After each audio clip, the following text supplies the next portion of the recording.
my goodness, I cannot believe I'm here. But here I am, and I'm so happy. I'll give you a little more background information. Aw, thank you. So yesterday morning, me and my little 2.5-month-old Penelope packed our bags, and we headed to the airport, and we got there, Charleston, South Carolina, and it was utter disaster. I mean, the flights were being canceled left and right. The lines were out onto the sidewalk. And I finally got to the front. One woman at the front desk took pity on me. She saw me and my baby, and she's like, come on up, come on up. So I got up there, and I was like, okay, so I'm ready to check in. And she's like, so you're just going to Atlanta? I'm like, no, I'm going to Newark. And she's like, no, you're not, honey. And I was like, what are you even telling me? And I was like, okay, well, I'm just going to get to Atlanta, and then let's get me as close as I can, and I'm going to drive, and I'm going to find another flight. And this sweet woman, I know she must have had kids, because she's like, honey, I am not letting you on this plane with that baby, because you are going to be stuck until Sunday. And she was just like, we have no flights, you're not getting in, this is the end of the road for you. So I pack up Penelope, we get back in the car, we start the drive back home, but before I took off, I texted one of my best friends who's a priest, and I was like, I'm gonna need a miracle up in here. You've got all these priestly powers, and I'm gonna need them all focused on me right now. And so he immediately texted back, and he's like, I'm saying mass for you, I'm putting your intentions on the altar, Jesus is showing up, you're getting to New Jersey, the Holy Spirit is showing up. And I was like, yeah, but you didn't talk to the lady at the airport, Father. Which is you're gonna notice that's a theme, these wonderful holy priests are like, Hallie, Jesus is coming, and I'm like, not according to the woman at the airport. But anyway, I go home. I've been told that there are no flights, there's no way I'm getting here. I open up JetBlue, and I start typing away, and they're like, oh, well, we could give you a direct flight this evening. And it's not even that expensive. And so I booked it, and I'm thinking, okay, well, I'm going to go back to the airport. They're going to delay, they're going to cancel. There's, all this awful weather. And so I had to make the really tough decision to leave my daughter with my husband. I mean, she's only 2.5 months old, but I didn't want her stuck in an airport overnight. I didn't want to bring her into a blizzard. I mean, I don't know what a nor'easter is. I'm just from the South, and apparently everyone was telling me that it's really bad and I'm going to die. So you guys are made of tougher stuff than we are. But anyway, I got to the airport. There were a few delays, but eventually I skated in at 11 p.m. and I am here, and I am so happy to be here. And the lesson here is never be afraid to go to your priests and get them to get on the case and then believe them when they tell you that Jesus and the Holy Spirit are showing up. So I was invited today to speak about renewing the family. And I think everyone in this room would probably agree that there is a crisis in the family today. There is pain, and there is suffering, and there is hurt, and there is resentment, and there is division, and there's confusion. And I think that this can be proven by the fact that every time you turn on the TV, you hear someone talking about the crisis in the family. Or, you go to the bookstore, how do you create a strong family? How do you raise your children? How do you mother? You talk to your mom, she's got an opinion. You talk to your sister, she's got an opinion. You talk to your friends, they've got opinions. And every single opinion is different. So we're all standing there being like, I want to raise a strong family. I want to imbue us with the love and grace of Christ. But everyone is telling me something different. Do I listen to my mom? Do I listen to the expert on TV? Do I listen to my pastor? And I thought about this for a long time, who do we listen to? How do we know what we're supposed to do to create strong families? And what I was inspired by is that all of this advice that we hear is good for some people. But God has a unique plan for every single one of us and every single family. And so what we have to do when it comes to renewing the family, and it's true, the family is under attack. Satan is attacking the family because he knows that it is the heart of the world. Jesus was born into a family for a reason, and Satan wants to destroy that. And the only way we're going to conquer that, the only way we're going to overcome those temptations and those attacks is by going to Christ and asking him, what would you have us do in our unique family? What do you want for us? What guidance do you have for us? What path are we supposed to follow? And then listen when he responds, and then fearlessly follow him. So I don't know about you, I'm really good at asking, I'm kind of okay at listening, and I'm really bad at following. And that's something that I have worked on for a really long time, learning how to fearlessly follow him. And that is the thing that trips us up, because God is crazy. He's crazy, and he asks crazy, scary things of us that take us outside of our comfort zone.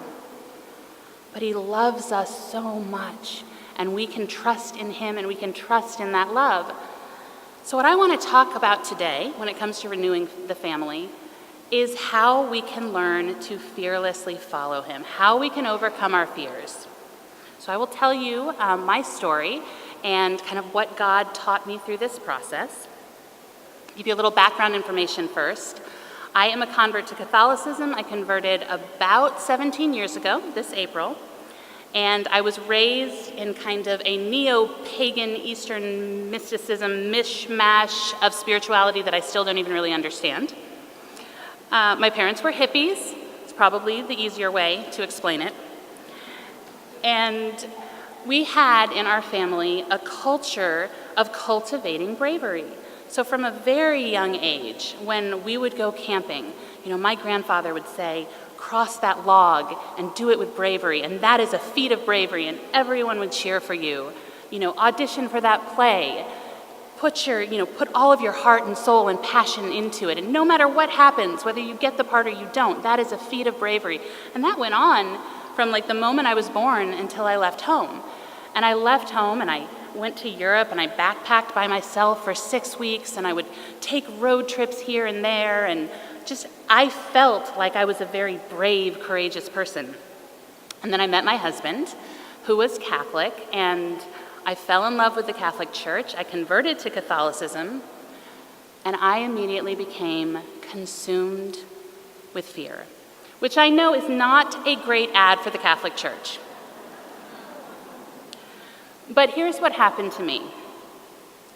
I went from being a woman who was completely reliant on her own power, and there is a really strong false sense of security there, to a woman who placed all of her trust in God and said, wherever you lead, I will follow.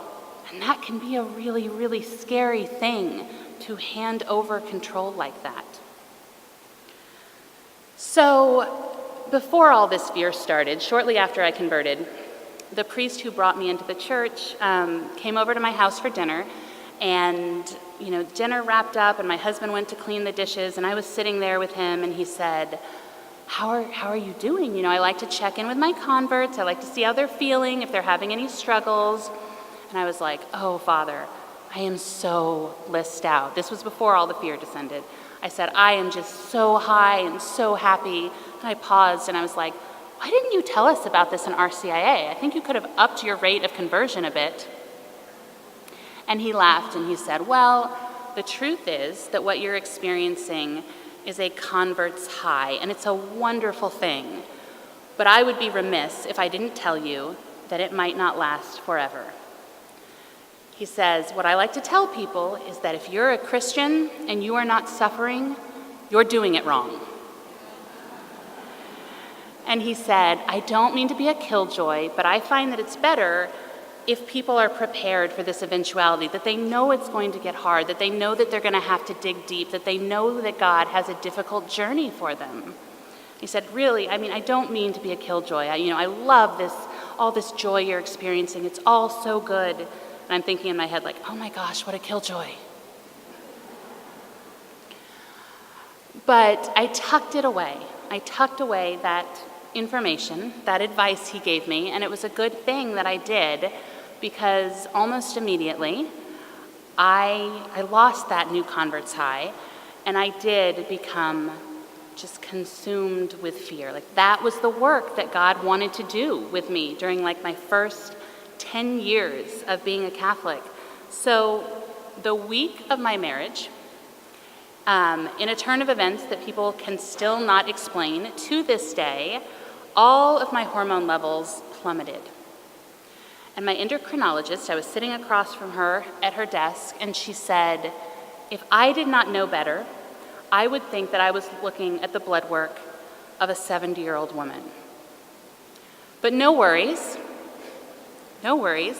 Everything will be sorted out. This happens sometimes when women are under added stress or, huge life events take place. And she said, you'll have children, it's not a problem, your body just needs to get back on track. And I sat there and I thought, but I'm not stressed. I've never been happier in my entire life. So I walked out of that office, I went home, and I did what any good woman would do. I sought a second opinion. I did. I went to Dr. Google, and I asked Google, Dr. Google, what is wrong with me? Put all my symptoms in, pressed enter, and what came back was Dr. Google's opinion that in my lifetime I had less than a 0.1 chance of ever conceiving a child. I had transformed from a woman prior to my conversion who wasn't sure she wanted to get married and definitely didn't want to have kids. You guys know the punchline. Into a woman who was so in love with her faith and her vocation and had pored over the words of countless saints, and especially Pope St. John Paul II, who talked about the beauty of motherhood and parenthood and family. And I was just imbued with such a desire to become a mother.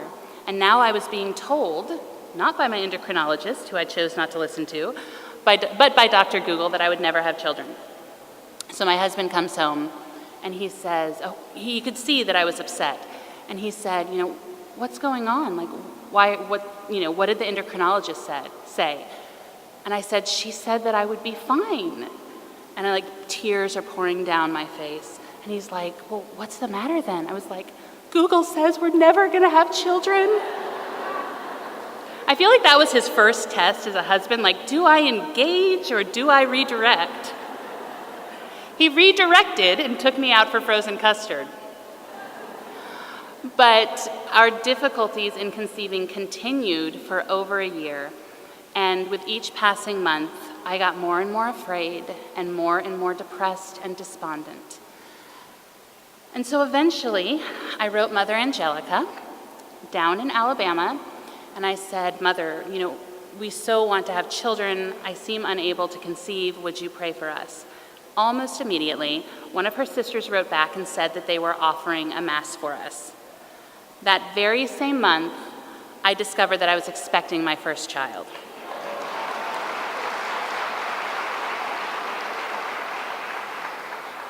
I have 8 children now.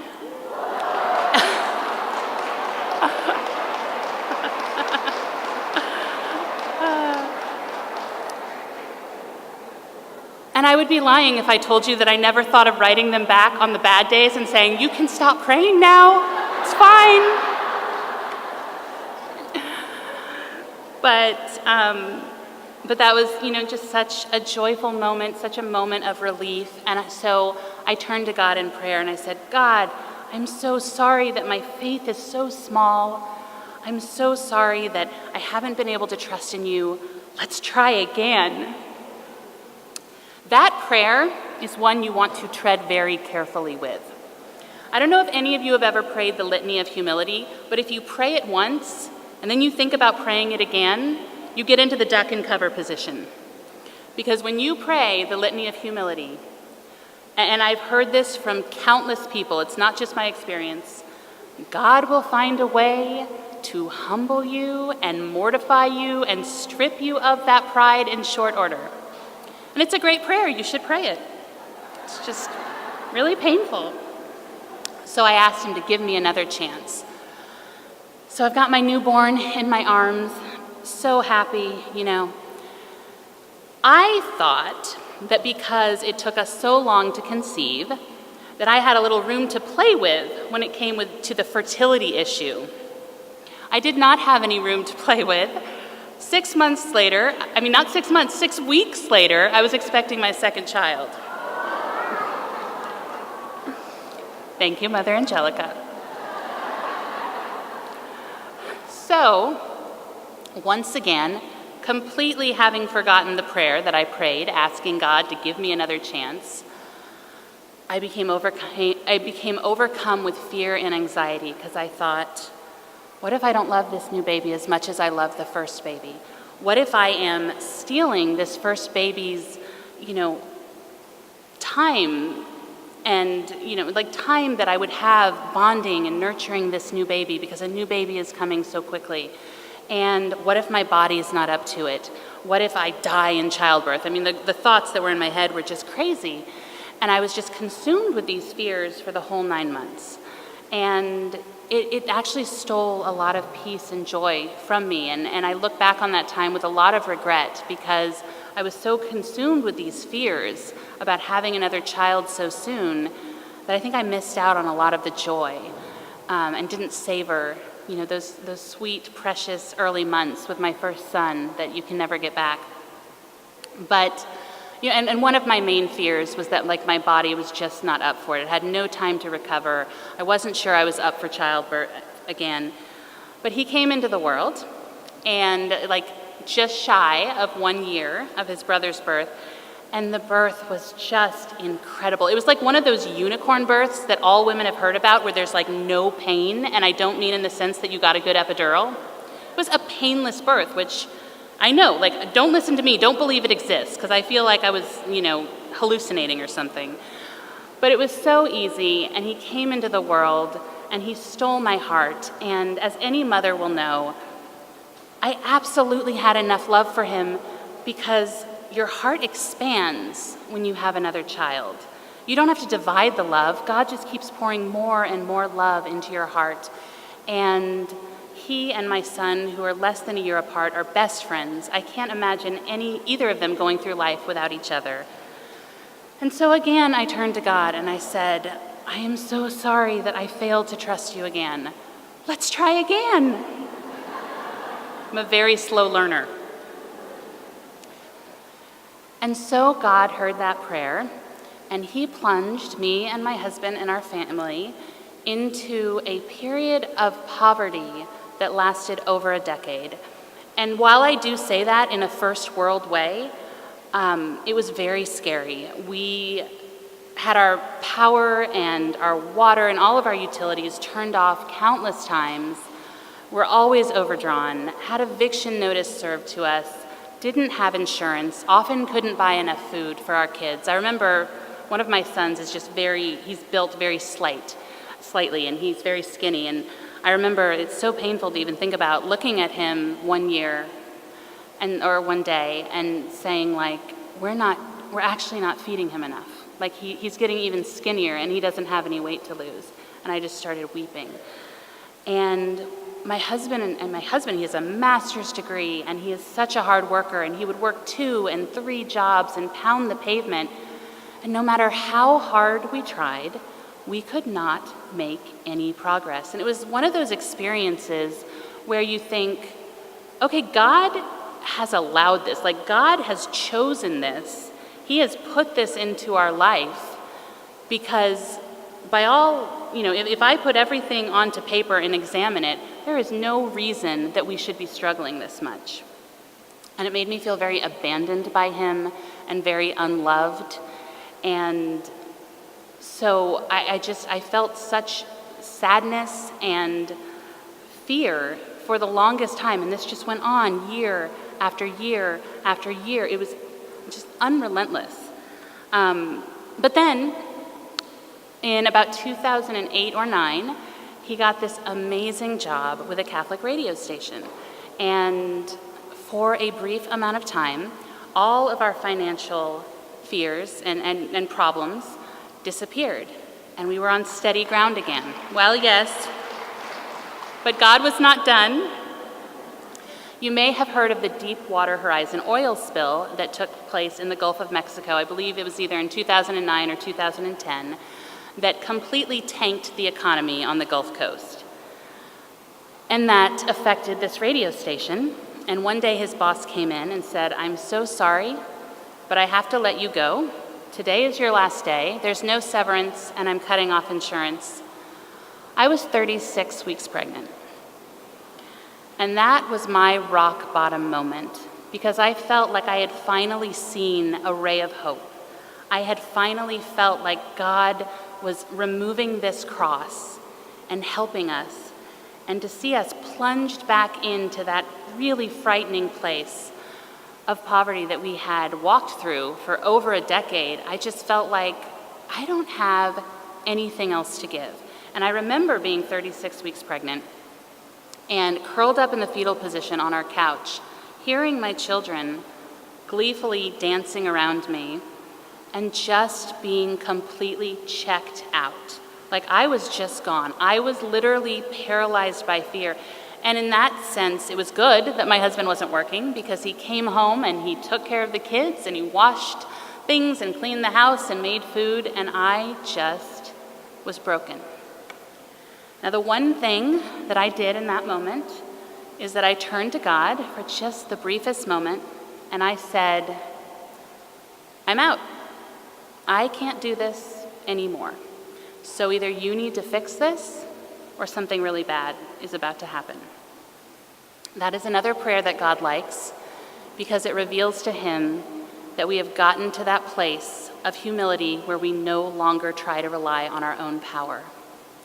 And he heard that prayer, and a few short weeks later, my daughter was born. And you know how it is when you have a new child, or someone you love has a new child. For just a moment, no matter what you're going through, no matter how hard things are, the clouds part, and there's so much light and joy and love poured into your life. And I felt like that was the first gift he gave me, to just kind of pick myself back up and try to start walking again.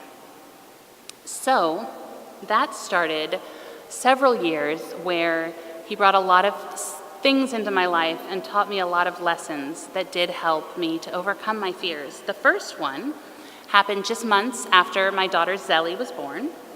And my mom had come from California to Alabama, and she was staying at a resort down the coast, and we were going to drive down there and spend the day with her. So I had this beat up, tiny Saturn that had no air conditioning. It was the middle of summer, as hot and humid as you can even imagine. And I took my, I've got to see if I can count right, my 4 oldest children. I stuffed them into the car, left the baby home with my husband, and we set off down the road to go visit my mom. So I'm driving down the road, and I'm about to go over an overpass. And I don't know if any of you have ever experienced this, but sometimes there are moments in life where the line between your will and God's will is just as thin as paper. And I felt, even though I was driving in the car and I was in control, I felt God compel me to pull to the side of the road, right on top of the intersection, the overpass. And so I pulled over, and I see these 3 men standing on the side of this overpass in long gray robes. I immediately recognized them as monks or brothers, and I got out of the car and I walked up to them, and these are like heavy gray robes, and I'm like, "What are you doing out here? It's like 110 degrees and like a 5,000% humidity, and you've got these heavy coats on." Oh, and they just laughed. They were so gleeful. And I immediately detected that they had French accents. And they said, "Well, we have traveled all the way from France, and I don't remember where they landed, somewhere up north, and they came all the way down to the Gulf Coast, and they said, we're trying to get to Kansas City." And I'm like, "Well, you're kind of headed in the wrong direction."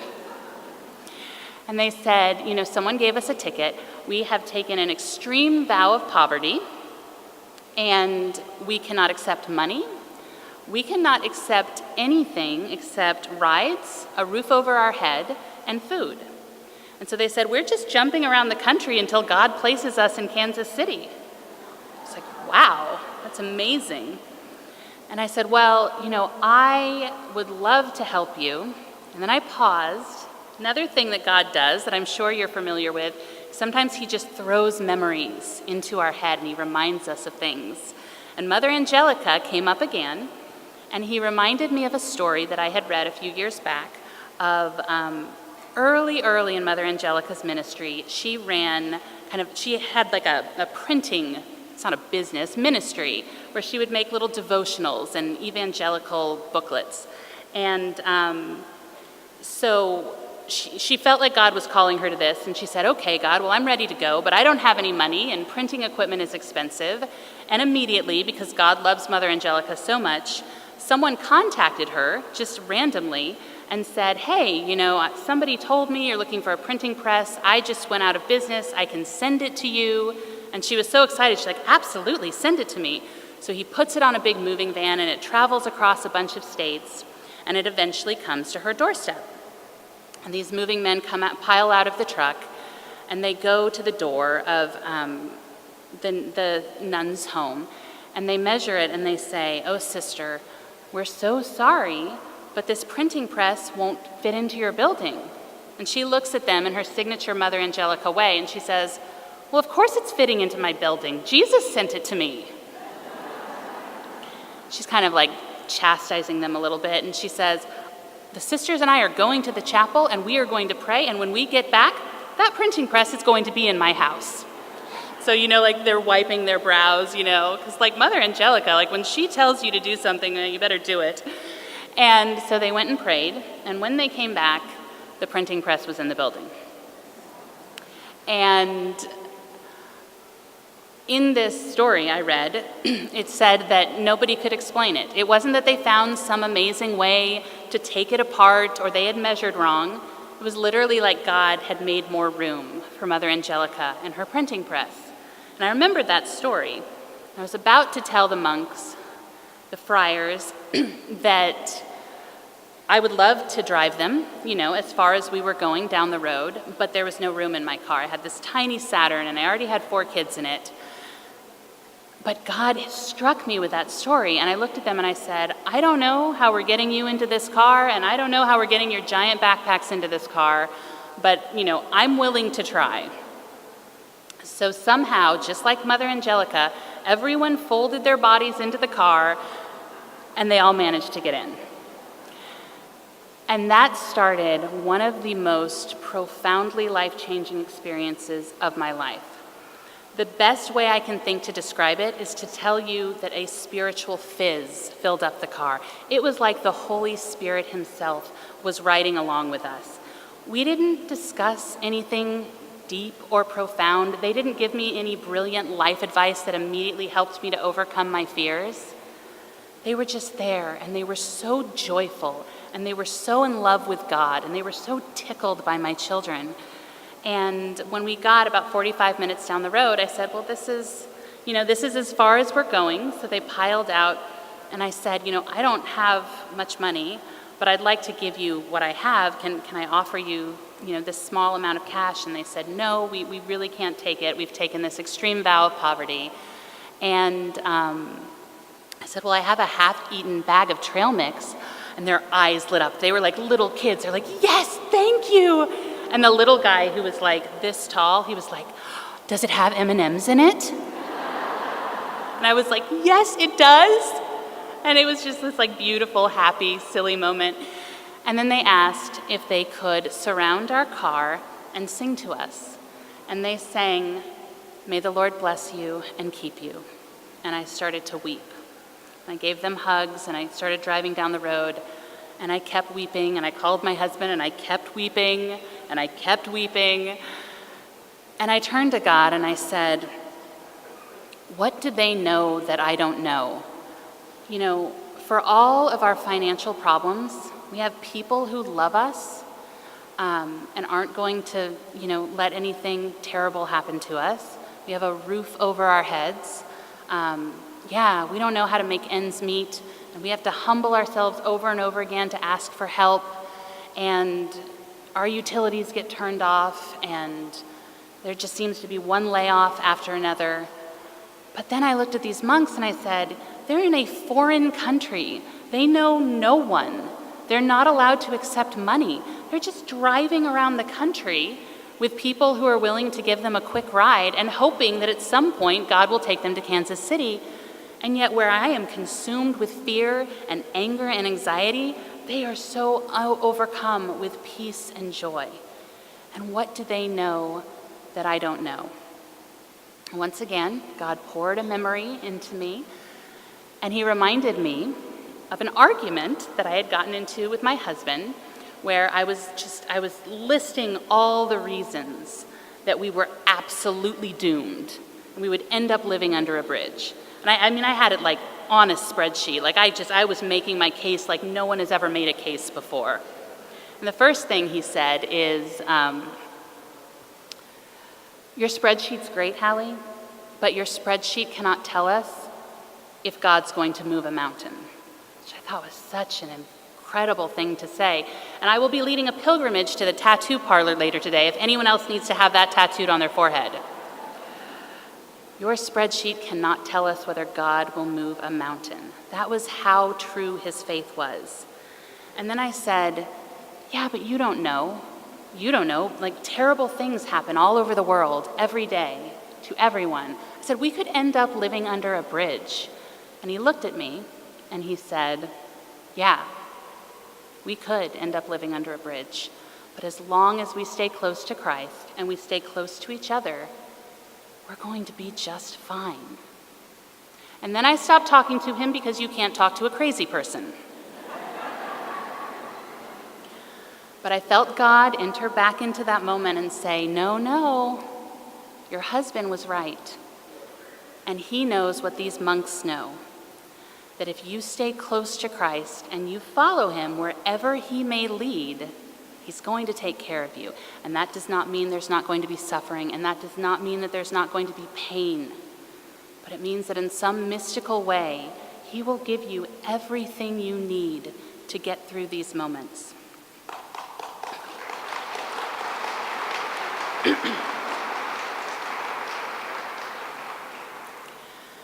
And I kept meditating on all the joy that these monks had and all the fear that I had. And I looked back at all the things that had scared me. I was scared that I would never be a mother. That didn't happen. I was scared that I wouldn't have enough love to give my children, my first son and then my second son coming so quickly on the heels. That didn't happen. I was scared we would end up living under a bridge. That didn't happen. And that led to a major aha moment, inspired by Alfred Hitchcock, actually, which, by the way, I just love it. Like, God can use anything. God used Alfred Hitchcock to give me my first real aha moment about overcoming fear. And what Alfred Hitchcock said, because someone was interviewing him and they were saying, how do you create such amazing suspense in your movies? Like, they're so terrifying, but you don't use any gratuitous gore or violence. How do you create those moments? And he said, I have one secret. And that secret is that there's no terror in the bang, only in the anticipation of it. There's no terror in the bang, only in the anticipation of it. And again, I looked back on all those things that had paralyzed me with fear, and I realized that I wasn't scared or overcome by anxiety because of something that was happening to me in this moment. I was scared because I had let my imagination run away from me and was imagining all of these terrifying things that might come to pass. I have a friend who says, I think how she phrases this, she says, God's grace is not for the imagination, it's for the situation. God's grace is not for the imagination, it's for the situation, meaning God is here with us in this moment, giving the grace we need for the things that we are facing right now. But when we let our imagination run away with us and think about all the things that might come to pass, and let it get a little out of control and start thinking super crazy thoughts, God isn't there because that's not real. I was telling my friend Kate, I was like, I've had this major epiphany. I think it's so huge and I felt so special. And she's like, oh yeah, I call that living in the wreckage of the future. How perfect is that, living in the wreckage of the future? I am like completely moved into the wreckage of the future. I've got a house and a white picket fence and tulips. And I just sit on my porch, sipping my lemonade, waiting for the other shoe to drop. But again, none of these things that I fear, none of these things that steal my joy and separate me from God because I can't trust him, have actually happened. And this is why I think we see in Matthew 6:34 that we are exhorted to not be anxious about tomorrow. That's a hard thing to do. And I thought of that passage, and I turned to God and I said, it's great to know that I should be like the monks and trust you fully, but I need more. I need you to give, it's easier said than done. I need you to give me actual practical tips. So he led me to this passage in Matthew, be not anxious about tomorrow. And then he led me to an insight by St. Francis de Sales about Mary and Martha. Now, most of you probably know the story of Mary and Martha, but just in case, I will recap. Mary and Martha were friends of Jesus, and they invited him over one day to dine with him. And Mary sat at his feet, and she soaked him up, and she loved on him, and she hung on his every word, while Martha, scurried around cleaning and making food and being this great hostess. And she's kind of giving Mary the side eye and being oh, thanks, Mary. Thank you. You enjoy Jesus. I'll just cook your food over here. And Jesus noticed, because Jesus always notices, and he said, Martha, Martha, Mary has chosen the better part. Now, if I were Martha, I probably would have turned to Jesus and said, I know you're God, but if you're interested, I have a little bit of a different take. I'm happy to share it with you.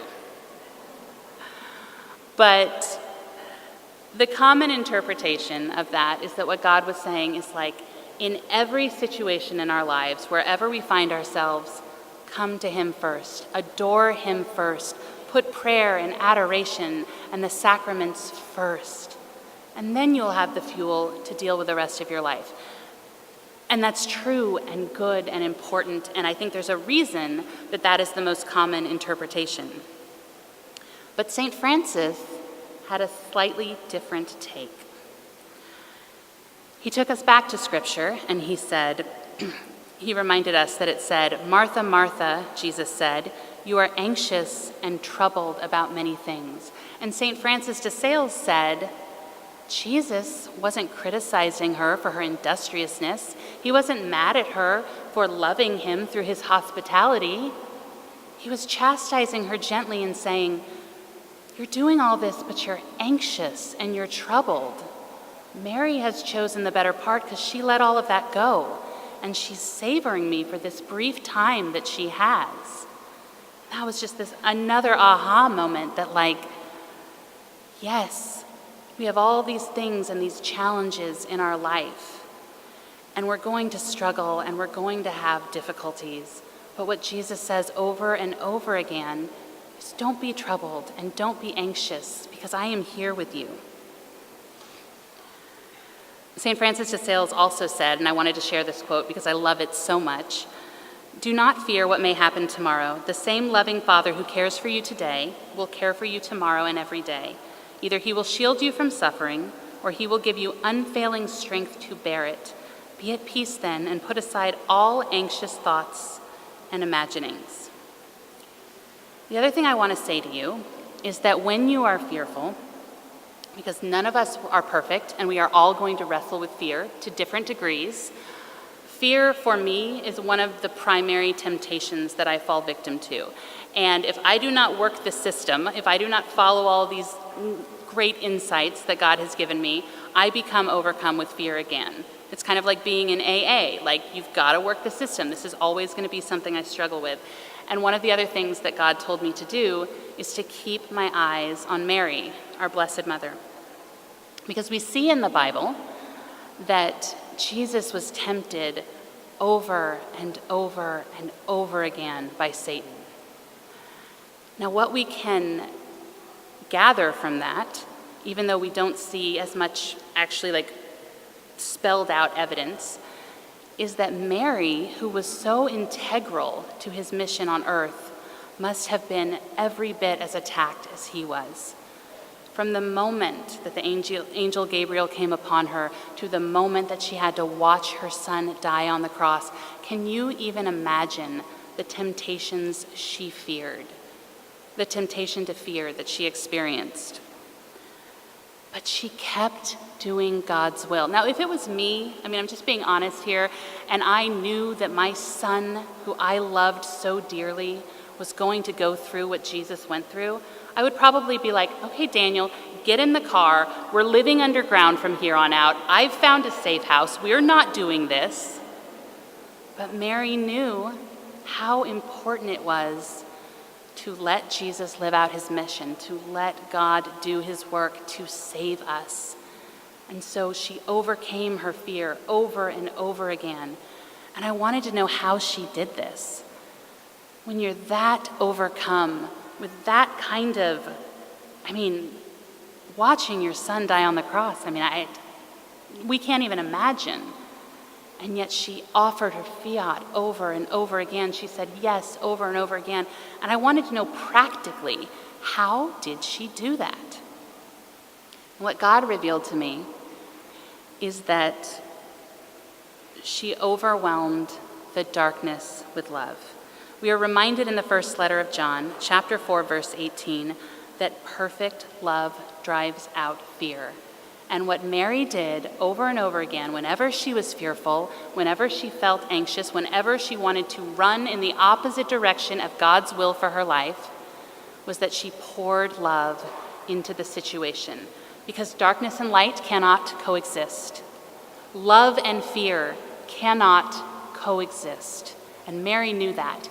And so she poured as much love as she could into her life and into the people around her until she drove out all of that fear and anxiety and was able to pick up her cross and follow her son and help him achieve his mission on earth.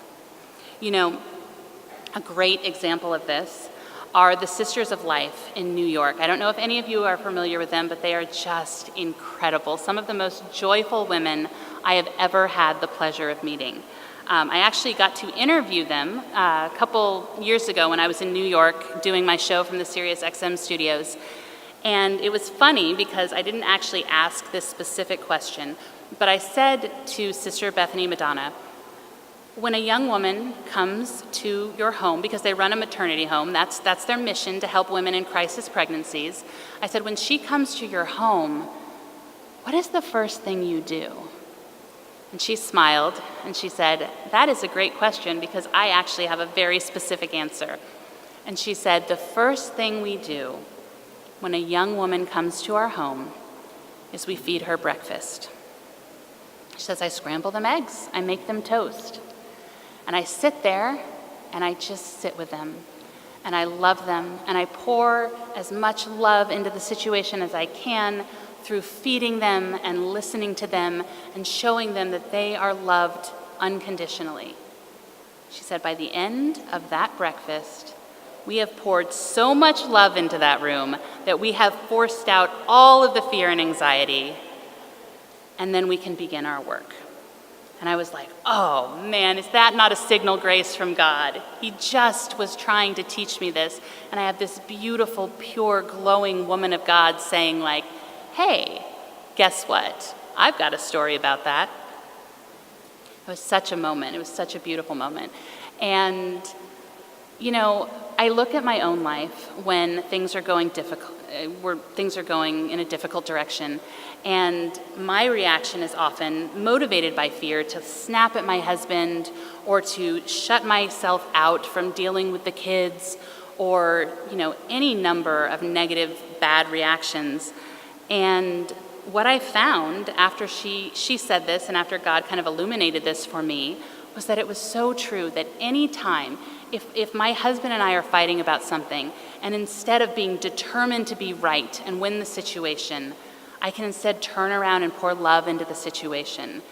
If I'm scared that we can't make ends meet, and I go to the store and get a 55-cent box of Jell-O, and I cook it with love, and I feed it to my kids on China, or, I'm arguing with my mother because, we're just back in that place that so many mothers and daughters go back into when they get together, where like they're just at each other's throats. And I instead say, okay, I'm not going to be determined to win this argument. I'm going to love her. Over and over again, I have seen that simple act of pouring love into the situation forces out all of the darkness. After years, and I'm talking like 10 to 15 years of being a slave to my anxiety, what I have learned is that the degree to which you let fear rule your life is the degree to which you are blocking joy. So if I could give you one piece of advice, one practical tip that you could do today, I would say make a concerted effort to let your fears out into the light. Because we women have a huge tendency to stuff our fears down deep inside of us. We do this for a number of reasons. We feel shame. We feel like no one else in the world could possibly be experiencing what we experience. We're embarrassed. How could I have sinned this way? How could I have been so stupid? Why don't I love God more? And we become overcome with these fears. I'm scared of this. Is anyone else scared of that? Surely I must be the only one. And we stuff them down where they eat away at us, and they fester and they grow completely out of proportion. But bringing them into the light does two things. And God tells us this over and over again. Bring things out into the light. Let me heal them. Let me redeem them. Let me love you. And it can be scary. It can be an act of humility to have to do that. But when we can take our fears and lift them out into the light, these two things happen. One, you allow someone else to help you carry your cross. That can be a hard thing to do, but even Jesus allowed someone to help him carry his cross. When you go to someone, a sister, a best friend, a mother, a spiritual director, and you let your fears out into the light and you share them with someone, it gives them the honor of being Christ's hands and feet for you, of helping you carry your cross, helping you to ease your burden. The other thing it does is it allows them, kindly and gently, hopefully, to tell you if your fears are irrational. So here's a quick story. About a year before Penelope was born, I had a miscarriage, and it was the first miscarriage that I had experienced in all of my years of fertility. And I had gotten to the point, I think, having had 7 children, that I just thought, I'm just not a woman who has miscarriages. Like, I don't need to worry about that. And so I kind of went through pregnancy with this very chill, like everything's gonna be fine. I've had a baby in a car, I've had a baby in a bathtub, neither of which were planned. Story for another day. But I kind of felt like, I got a little cocky, like I've got pregnancy covered. And then we lost our little Clementine, which was one of the most painful experiences, but also probably the most intense experience I've ever had of God's mercy. But when I conceived Penelope, for the very first time, some of that fear and anxiety that I always struggle with popped back up, and I felt God calling me to work the plan again. And one example of that is, I guess it was about midway through my pregnancy, I went into the doctor's office and she got out her Doppler. I guess it was more than midway because I could feel her moving, so maybe we were like 2/3 of the way through pregnancy. And she got out her Doppler and she could not find the heartbeat. And I couldn't breathe and I felt so scared and I was like, oh my gosh, we're losing another baby. So the thing was that while she could not find the heartbeat, I was feeling my baby kick me inside my womb. Literally, I felt her. But fear, when Satan whispers something in your ear, even if it is the most ridiculous thing, he has a way of making it seem so compelling sometimes. And so I'm sitting there feeling my baby do somersaults in my stomach, but my doctor can't find the heartbeat, and I'm like, oh my gosh, she's gone. And I turned to the doctor and I said, I feel her moving, but you can't find the heartbeat. And I just let her know, like, I'm very scared in this moment. She put her hand on me and she kind of laughed in a very loving way and she said, no, I feel her moving too. She's fine. We just can't find the heartbeat. And that's what good friends do. They help you assess your fears and determine whether they are rational or irrational. And if they're rational, they say, let's work together to solve this. I'm going to help you. I'm going to help you carry your cross. Or they might say, no, this is irrational, and let me illustrate for you why that is, so that you don't have to carry this anymore. Let me shed light on the situation. So again, if you do one thing, because I do believe that everyone deals with fear and anxiety to one degree or another, and that it is so important to our mission on earth, which is all about learning to trust and follow God. It is so important that we overcome these fears because they want to stop us from doing the work God gives us. If you do one thing, find a friend and just share one fear with them. Just say, I'm kind of embarrassed to say this. I feel that I might be the only one who goes through this. I know this is ridiculous, but I'm scared of this thing. And let them shed light. Let them pour love into the situation, and I guarantee it will ease your burden more than you can imagine. And I do highly recommend that everyone does this work of overcoming their fears, because again, our number one job on this earth is to follow God wherever he may lead. And if you're overcome with fear, it's going to be really, really hard to do this. And the work is going to be messy, and you're going to fall, and you're going to get dirt all over your face. You're going to have to pick yourself up again. You're going to have to let other people give you a hand, which can be very humiliating. But in the process, you will grow, and over time you will find that that fear no longer has the same overwhelming grip on your life that it once did. So embrace the mess. Dive in head first, and don't be afraid to do battle with your demons.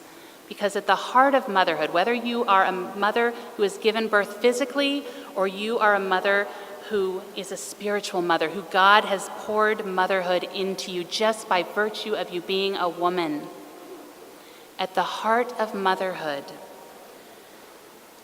is taking your kids into your arms, whoever those children may be, and turning your face heavenward and saying to God, wherever you lead, we will follow, and then fearlessly following him. And that simple thing, which is incredibly difficult, but simple, is the one thing that will help every one of us in this room to renew our families, and by virtue of that renewal, bring peace and love and light to our entire world. Thank you.